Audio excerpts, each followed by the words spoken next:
Assalamualaikum warahmatullahi wabarakatuh. Perkenalkan, nama saya Dadi Priasto dari program studi informatika dengan NIM 125111026. Di sini dengan dosen pembimbing yaitu Bu Reni, dan di sini saya akan mempresentasikan hasil pekerjaan saya mengenai kuliner atau yang berjudul dengan salad bus. Di sini pada bagian pertama yaitu ada head. Fungsi ini berisi tentang metadata atau informasi teknis yang tidak muncul langsung di layar pengguna, tetapi penting bagi browser atau Chrome. Terus di sini ada komponen-komponennya, seperti halnya meta chart, yaitu untuk mengatur pengkodean karakter universal. Lalu di sini ada metaname viewport, yaitu fungsinya untuk memastikan tampilan web responsif di HP atau mobile. Lalu di sini ada title. Nah, title ini yaitu fungsinya untuk memberikan nama pada tab browser. Lalu di sini ada link. Di sini ada link rel, yaitu link rel style sheet, yaitu fungsinya untuk menghubungkan file HTML dengan file CSS untuk mengatur desain dan warnanya. Nah, di bagian lalu selanjutnya ada pada bagian baris nomor 10. Nah, header. Header ini adalah fungsinya untuk bagian atas web yang berisi logo dan menu navigasi. Jadi komponen header ini yaitu untuk kontainer utama area atas. Lalu di bawahnya itu ada navigasi atau nav yang biasa disebut. Fungsinya untuk berisi daftar tautan seperti halnya UL, LI, A, terus apa lagi, beranda, menu dan lokasi dan lain-lainnya agar pengguna bisa berpindah halaman dengan mudah. Lalu di barisan selanjutnya di sini ada section. Section ini yaitu adalah area utama atau etalase pertama yang bisa dilihat pengunjung saat membuka web, yang biasanya berisi tentang komponen pesan promosi yang kuat. Lalu di bawahnya lagi ada komponen H2 dan P, yaitu fungsinya untuk kalimat ajakan atau headline untuk menarik minat pelanggan. Lalu selanjutnya ada figur dan image. Nah, di sini nih fungsinya tuh untuk menampilkan gambar produk. Misalnya produk apa gitu, misalnya kayak aku nih salad buah. Nah, tinggal di copy atau di download lalu ditempelkan di program ini dan muncullah gambar tersebut. Lalu di sini ada selanjutnya ada span class, yaitu promo budget. Fungsinya untuk menonjolkan diskon, seperti halnya diskonnya tuh misalnya aku kan 20% nih, bebas nih mau berapa persen juga, 80%, 70%, 40%. Itu sebagai strategi pemasaran. Lalu di sini ada selanjutnya itu konten utama atau profil dan sidebar, yaitu yang berfungsi untuk bagian tengah yang memberikan informasi yang lebih dalam mengenai bisnis. Di sini ada beberapa komponen. Yang pertama komponen itu adalah section class atau profile section, yaitu fungsinya untuk menjelaskan sejarah dan nilai perusahaan.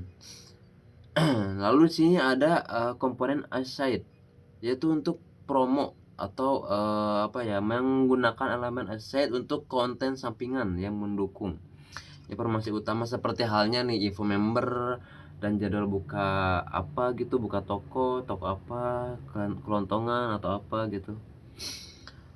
Lalu selanjutnya ada di baris ke 58. Nah, di sini nih baris 58 itu ada artikel.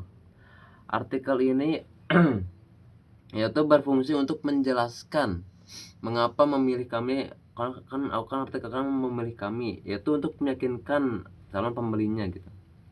Di sini ada beberapa komponen, yaitu yang pertama komponen artikel, yaitu fungsinya untuk digunakan untuk konten yang bisa berdiri sendiri.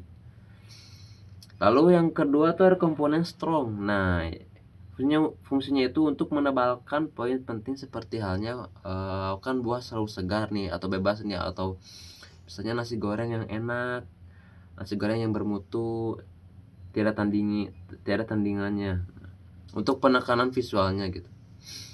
Lalu, di bagian selanjutnya ini ada footer, yaitu baris ke-77 ya, ke-77. Footer ini fungsinya untuk di bagian kiri atau, penutup halaman web yang berisi informasi, kontak, dan apapun itu. Pokoknya mah kontak gitu ya. Di sini ada beberapa komponennya, yaitu ada address. Nah, di sini fungsinya untuk secara spesifiknya itu untuk digunakan, informasi kontak gitu. Ya, kontak. Seperti halnya alamat atau nomor WhatsApp, nomor telepon, atau nama IG. Nggak bercanda. Nah, untuk selanjutnya ada komponen, selanjutnya itu adalah deep close atau social link. Fungsinya itu untuk berisi tautan ke media sosial seperti halnya Instagram dan TikTok. Lalu komponen selanjutnya ini ada P class, yaitu copyright. Yaitu fungsinya untuk menampilkan tanda hak cipta milik seperti halnya kan salat bus. Kamu kalau Anda bebas mau beli apapun. Nasi goreng apa gitu, enak, spesial, copyrightnya. Nah, tadi kan saya memakai indeks HTML. Di sini ada yang selanjutnya itu ada menu HTML. Nah, yang pertama ini ada menu HTML, yaitu pada bagian pertama yaitu ada header. Bagian ini meletakkan identitas halaman dan navigasi. Penjelasan yang di awal tadi di indeks HTML ya sudah ya. Lalu di sini ada pada baris ke-6 yaitu title, yang diubah menjadi menu dan pesanan agar pengguna tahu mereka berada dalam halaman yang berbeda. Lalu di sini ada di bagian ke-15, baris ke-15 itu ada navigasi, yaitu memberikan kelas aktif. Nah, tag aktif ini pada menu tersebut sebagai penanda visual bagi pengguna. Lalu di sini ada section etalase menu, section ya, section. Pada baris ke-23. Fungsinya itu untuk menyajikan daftar produk secara sistematis atau mudah gitu menggunakan elemen tabel. Lebih jelas maksudnya. Di sini ada beberapa komponennya, yaitu yang pertama yaitu ada table. Pada baris ke-28 fungsinya itu untuk digunakan untuk mengorganisir data yang memiliki hubungan baris dan kolom. Lalu di sini ada komponen TID. Nah, pada baris ke-29 sampai 35. Di dalamnya itu berfungsi untuk judul kolom, seperti halnya nama menu, harga, deskripsi agar informasinya lebih detail, lebih mudah dibaca gitu. Lalu di sini ada komponen selanjutnya yaitu to body. To body itu pada baris ke-36 yang berfungsi untuk data produk salad buah. Setiap tag TR yang mewakili satu baris produk, dan tag TD itu yang berisi detail harganya. Lalu ada di sini selanjutnya yaitu section atau formulir pemesanan, yaitu berfungsi untuk media sosial pelanggan untuk melakukan input data pembelian secara interaktif atau secara ya itulah secara mudah gitu. Di sini ada beberapa komponennya. Nah, yang pertama itu ada komponen form pada baris ke-96 yang itu fungsinya itu yaitu untuk utama formulir, kontainer utama formulir yang menggunakan tag method atau post yang menandakan berarti data tersebut akan dikirim ke server. Lalu di sini ada komponen field set dan legend pada baris ke-97 dan 109 yang berfungsi untuk mengelompokkan input terkait data pembeli, detail pesanannya apa, pembayarannya bagaimana, agar formulir terlihat rapi dan logis. Lalu di sini ada komponen selanjutnya yaitu input type atau text atau tel dan komponen text area pada baris ke 100 sampai 106. Itu fungsinya untuk mengambil data identitas pelanggan. Lalu di sini ada di sini ada atribut nih. Atributnya itu ada required, yaitu memastikan untuk pengguna tidak mengosongkan data penting. Lalu ada komponen selanjutnya. Komponen selanjutnya yaitu ada select and option. Pada baris ke 112 sampai 117 itu fungsinya untuk membuat menu agar pembeli bisa memilih varian tanpa perlu mengetik manual. Lalu komponen selanjutnya itu ada input type atau input type checkbox. Pada bagian 124 sampai 126. Fungsinya itu untuk memungkinkan pengguna memilih lebih dari satu tambahan atau topping ya. Kalau khasnya mah kan topping gitu ya pada satu pesanan. Lalu di sini ada komponen selanjutnya yaitu ada input type radio pada baris ke 134 sampai 136. Fungsinya itu digunakan untuk pilihan yang mutlak atau hanya boleh pilih satu gitu ya. Jadi tidak boleh pilih lebih. Dalam hal ini yaitu untuk metode pembayaran.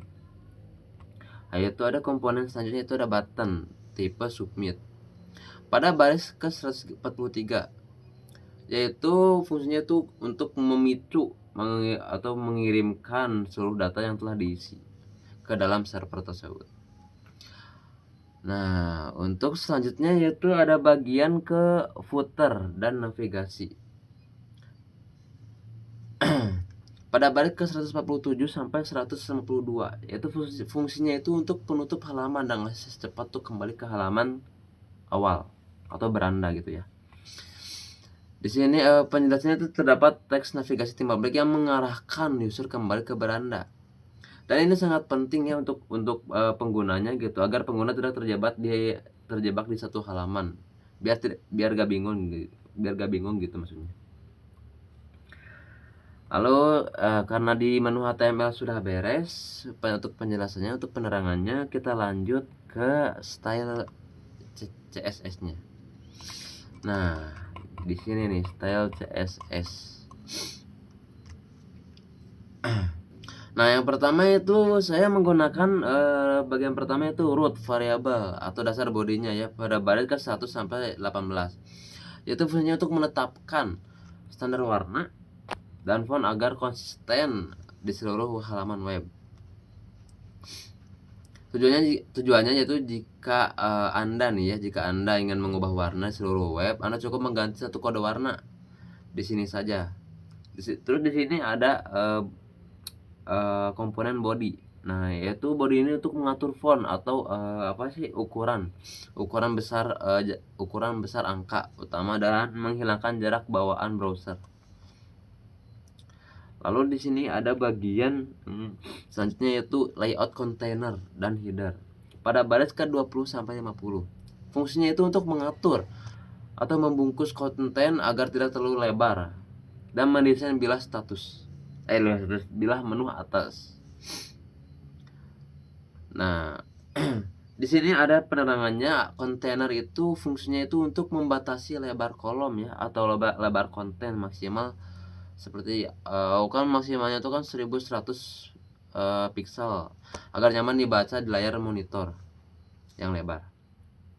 Lalu di sini ada komponennya yaitu site header yang dikasih dengan tag position sticky, yang artinya menu akan tetap menempel di atas layar saat pengguna melakukan scroll ke bawah. Lalu ada komponen selanjutnya itu ada justify content atau space between. Fungsinya itu untuk memisahkan logo di kiri dan menu di kanan secara otomatis. Lalu ada bagian selanjutnya yaitu ada desain navigasi dan hover pada baris ke 52 sampai 72. Aduh, gatal. Maaf. Itu untuk berfungsi untuk mengatur tampilan tautan menu dan memberikan efek interaktif. Lalu ada selanjutnya itu ada hero section dan promo budget pada baris ke-74 sampai 116. Nah, ini berfungsi untuk mendesain area promosi utama yang mencolok gitu atau yang mudah terlihat. Di sini ada komponennya itu ada background atau linear gradient. Itu fungsinya untuk membuat warna latar belakang gradasi dari putih ke hijau mint. Lalu di sini ada komponennya, yaitu yang pertama itu ada hero image atau galeri gitu ya maksudnya, yang diberi dengan tag box shadow agar gambar terlihat memiliki bayangan dan dimensi agar estetik gitu ya. Jadi saya itu mendapatkan kreasinya gitu. Lalu di sini ada apa sih komponen selanjutnya, yaitu ada promo budget yang menggunakan tag position absolute dan transform rotate agar label diskon tampil miring dari gambar, memberikan kesan desain yang modern. Lalu selanjutnya yaitu ada layout dan grid sidebar, yaitu fungsinya untuk mengatur pembagian kolom antara konten utama dan konten yang di samping. Lalu di sini ada selanjutnya ada card and list keunggulan. Nah, fungsinya itu untuk mendesain kotak-kotak informasi gitu ya agar terlihat lebih rapi dan menarik saat dilihat oleh orang lain. Lalu ada bagian selanjutnya yaitu ada styling table menu. Nah, styling table menu itu fungsinya untuk membuat tabel atau tabel kayak misalnya beberapa tabel nih, 3 atau 4 tabel atau tabel yang satu doang gitu. Tapi dalamnya ada judul, materi gitu ya. Tapi saya kan membuat tabelnya kan karena daftar harga gitu ya, daftar harganya jadi terlihat lebih profesional dan mudah dibaca gitu oleh orang lain. Lalu ada selanjutnya di sini ada desain formulir atau form ya. Fungsinya itu mempercantik inputan dan kotak teks agar pengguna apa sih betah mengisi data gitu. Untuk penjelasannya itu ada di sini ada tagnya memberikan tagan padding, yaitu dalam inputan agar teks tidak menempel ke garis tepi, dan ditambah dengan text box sizing border box, yaitu fungsinya agar ukuran input tetap lebih konsisten meskipun diberi padding yang lebih besar. Jadi standar lah ya kalau misalnya dikasih, jadi antara padding dan box sizing disatukan jadi seimbang gitu ya. Lalu di sini ada bagian terakhirnya yaitu ada tombol and footer. Nah, tombol and footer ini itu fungsinya untuk mendesain tombol aksi dan bagian kiri dan bagian kaki halaman. Itu di sini ada apa sih komponen atau tagnya gitu ya. Yaitu ada btn submit yang diberi tag lagi dengan scroll. Kalau aku kan 1,002. Nah, di sini saat di hover agar tombol terlihat membesar sedikit saat akan diklik. Memberikan respon yang lebih enak dilihat atau visual gitu ya. Dan tag footer ini diberi latar belakang gelap dengan teks putih agar kontras dan memberikan kesan penutup yang kuat di bagian bawah web.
Ya, mungkin cukup segitu saja yang dapat saya terangkan atau jelaskan. Mohon maaf bila ada salah kata atau salah penjelasan yang kurang jelas gitu ya, karena saya masih dalam tahap pembelajaran.